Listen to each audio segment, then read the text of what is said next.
Welcome to the Undiscovered Gems podcast, hosted by NBA legend and business powerhouse Charles D. Smith, highlighting today's best and brightest business minds.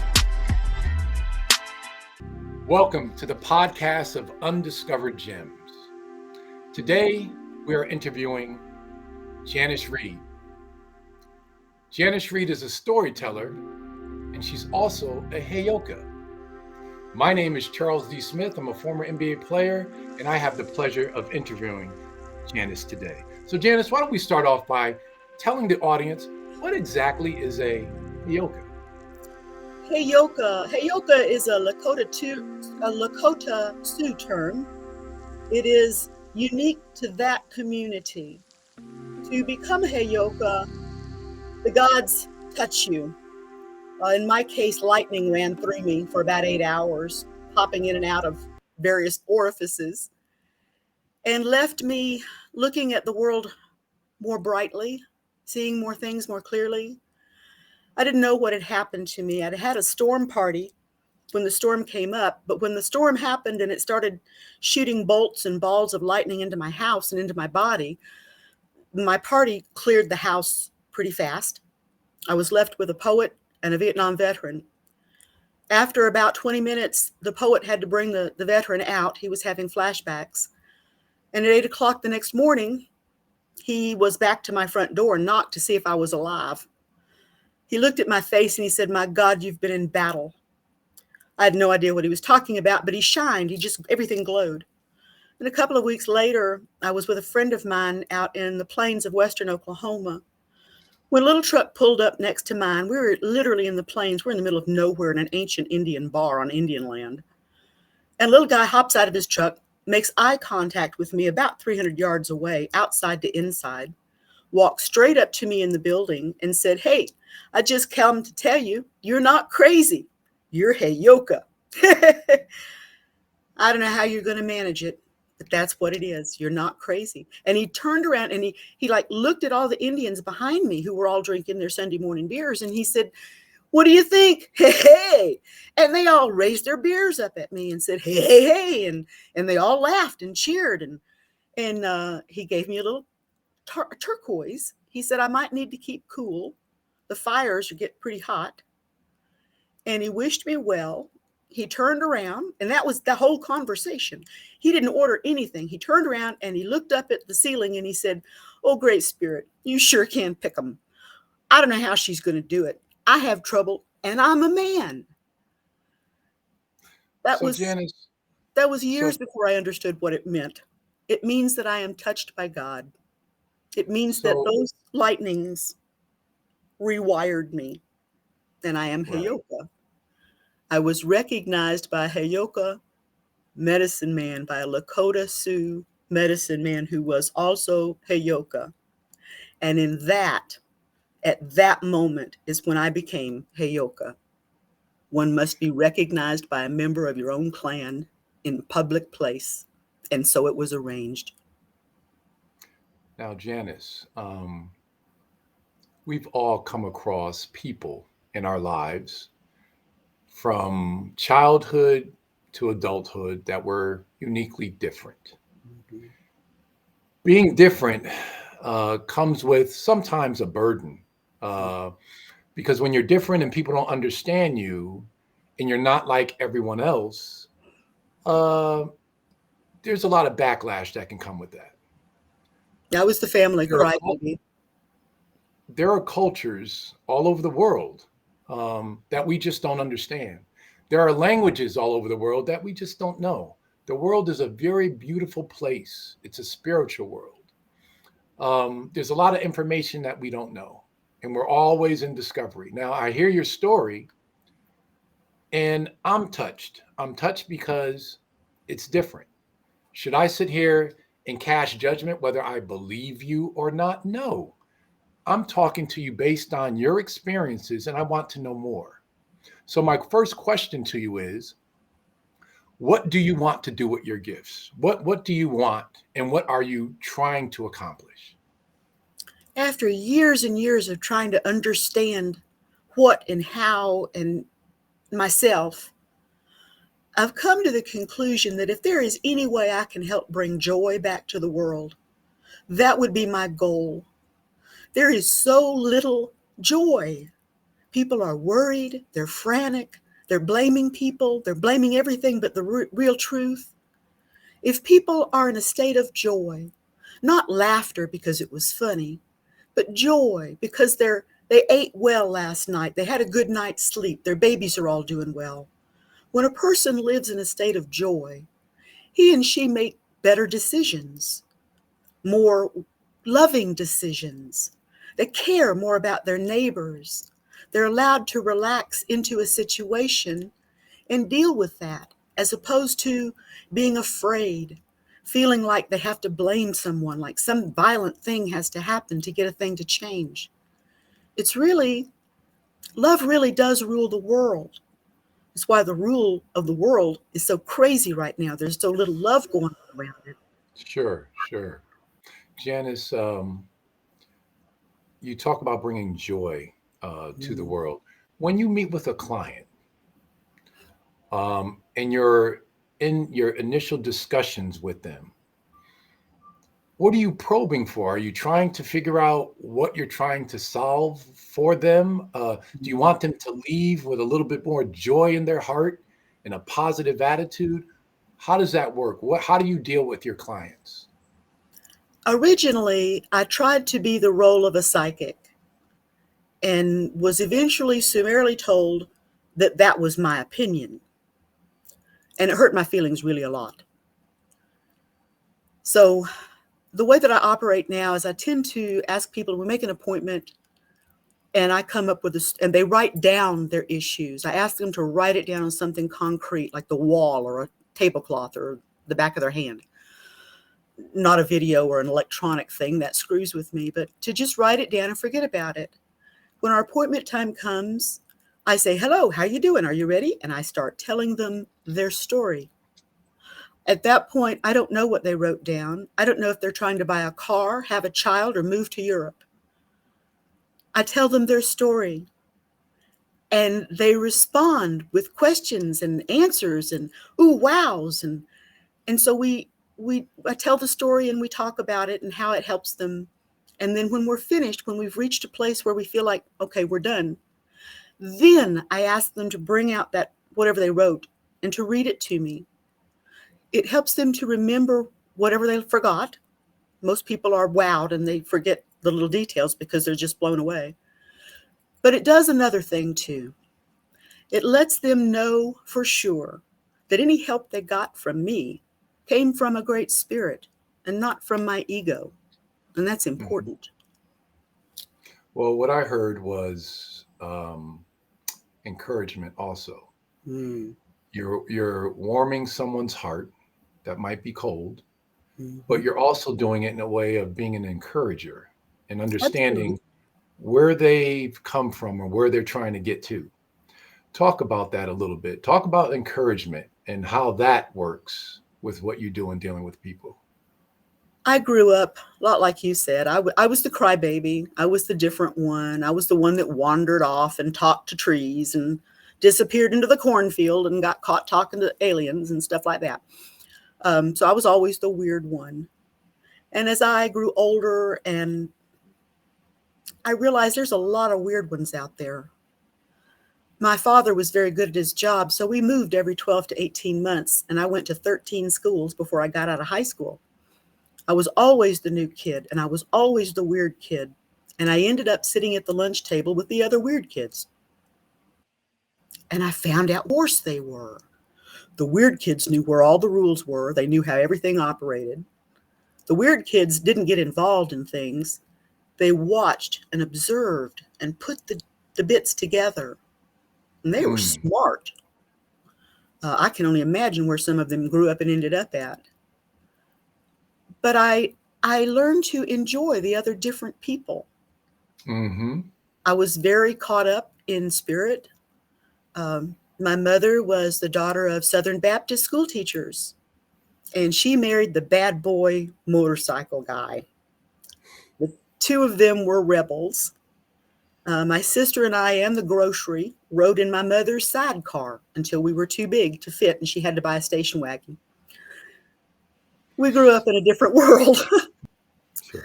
But growing up with different people, my family is from the swamps of South Georgia.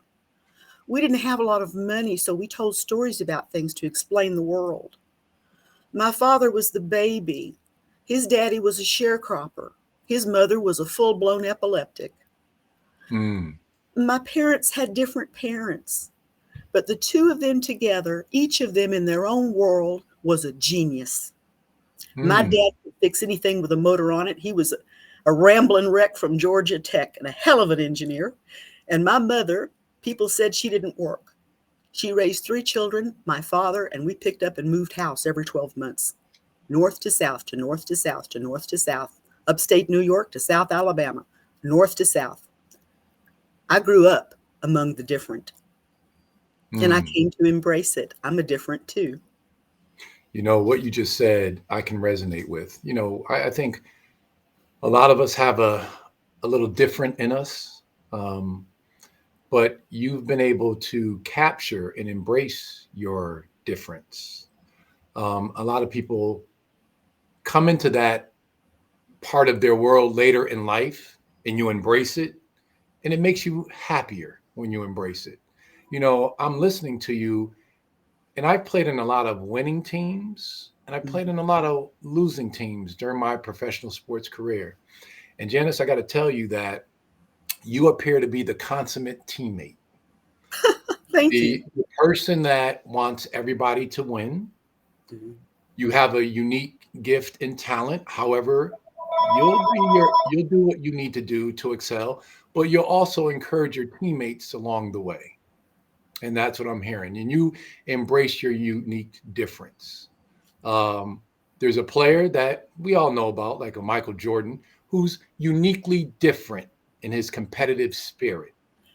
What Well, a he embraced his uniqueness at a very young age, and it made him one of the best players of all time. So I like hearing that, and I think that's very real.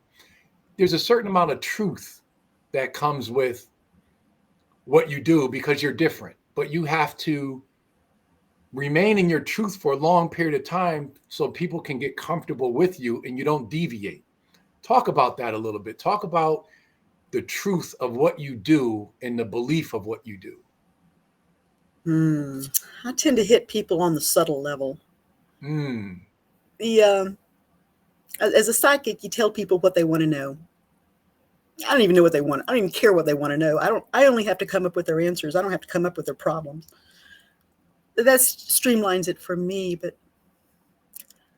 I'm not really sure that I understand your question. So, okay, thank you for asking. So, the fact that you have to deal with people and you have to tell them the truth. Not everyone can handle the truth. People say they want the truth, but when they get it, they might hold grudges. They might have an issue with you. And at some point in time, you can't care because what you're doing, you believe in what you're doing, and you have to tell people the truth. How do you deal with that and deal with clients in that realm? Oh, I see. I see. Okay. I try to talk to them in their own language. Mm. It's important. If someone wants to talk with me, I talk like no one else I've heard of. I'm mixing gob languages together. I grew up among Creole, so I just make my language as I go. And then the accent gets thrown in there. People get confused. What do I mean? So I try to speak with them in the language that they speak. If they are highbrow, high cultured, I am educated enough to speak clearly and pronounce all of my syllables. But if they live on the street, I can slang it out as best as the rest of them. I fell in love with Pope John Paul for the simple reason, I'm not Catholic, but for the reason that he learned so many languages that he would be able to speak to the people in their own language. And that really touched me. So much that when I was in Rome, I stood in line because the rumor was he was hearing confessions that day. I was 3 people before the bus driver snatched me out of line and said, "We've been looking for you for an hour." The tour left, and I did not get to see the Pope. One of my clients, several years later, was going to visit the Pope. Her nephew worked in the Vatican, and she was going to have a personal audience with the Pope. So I broke professional rules and whined to her that I didn't get to meet him, but I sure did want to, and why I wanted to meet him. So about a month later, I came into my massage room. I worked in somebody else's building, and there was a little box on my table with a note. It was an apology from Pope John Paul because he did not get to meet me. Really? It was one of the most amazing things. He also sent me a little rosary he had blessed for me. It was a gift out of Spirit gifts me sometimes when I do something right, and that's one of the most precious things I own. A friend of mine had cancer and was going downhill and had tried everything, but she didn't really like me because I'm so weird. But when it got to a certain point, she called and asked if I could come and help her, and I brought that little rosary with me. She held it for a few minutes. She's been up roaring around, living a great life now for about the last 6 years. She's in great shape. She healed altogether. Things can happen when we stop feeling angry, when we stop feeling like somebody's out to get us.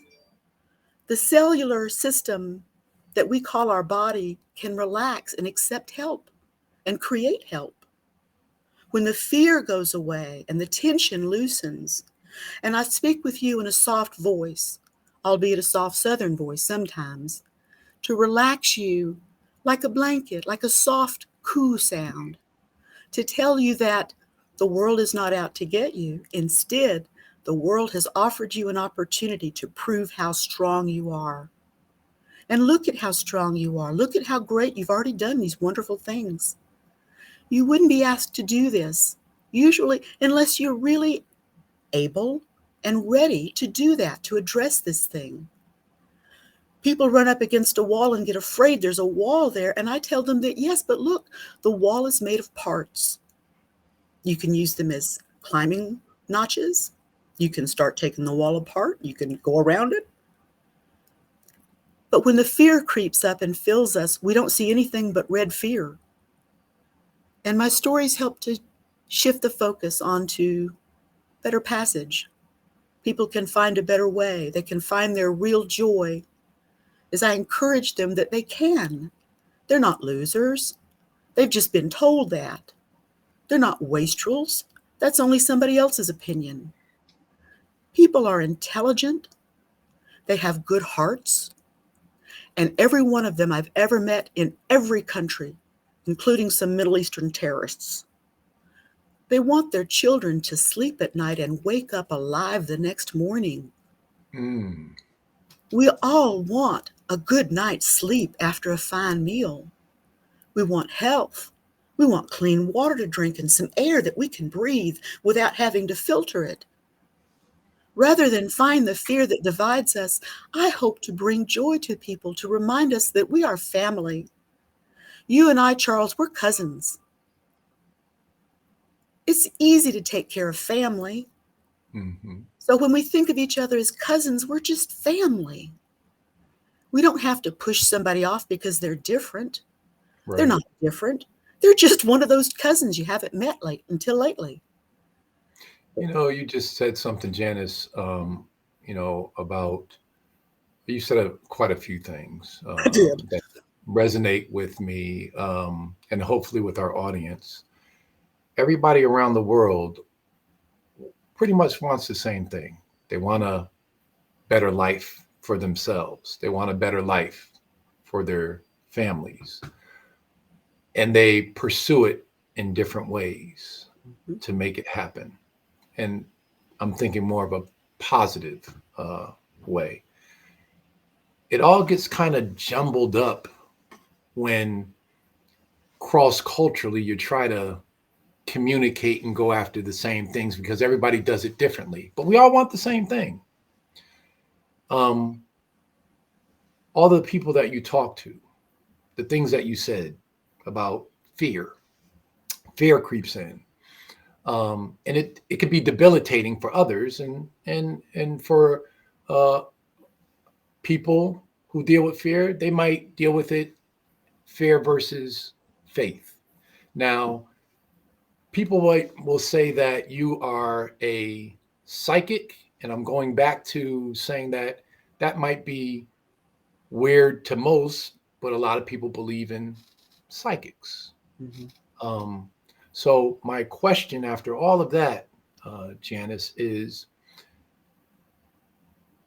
at what point in time did you have a battle in your life that you had to overcome, that you dealt with fear, wanting to pursue life and move forward, that it became debilitating and you had to come to grips with that and get on the other side? Can you share with us a story like that in your life? I will. This is one that's going to hit a lot of women. I married him anyway. And not only that, but after we divorced, damn it, I married him again. There was a mission that he and I had to complete. There was something we had to do.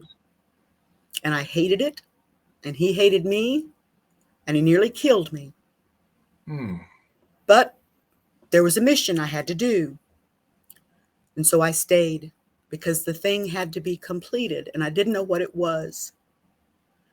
I came home one night, and he was passed out in the bathtub with a plug-in-the-wall radio right there by his foot and that hot tub of water. And I thought about throwing it in. It was that bad. The military police had suggested they take care of him for me. It was that bad. But as I sat there and looked at him, his face morphed. His face morphed into a young girl, and she was in terrible shape. Her body was almost dead, thrown into a pile of dirty hay, muck. She was dying in childbirth. And a man's foot came over and just kicked shit all over her and said she was worthless anyway and walked off. And I realized that that had been my foot. That sometime in some previous existence, conditions were that I owned that little girl and I mistreated her something terrible. In this lifetime, that little girl grew up to be a great big man. And that great big man married a little bitty woman. And he got even without even realizing it. When I saw that I was the cause of our trouble, I begged forgiveness. That man had thrown the value of his soul on the line. This is totally out of body, out his soul on the line to see if I could improve my relationship with God and with love, and he did.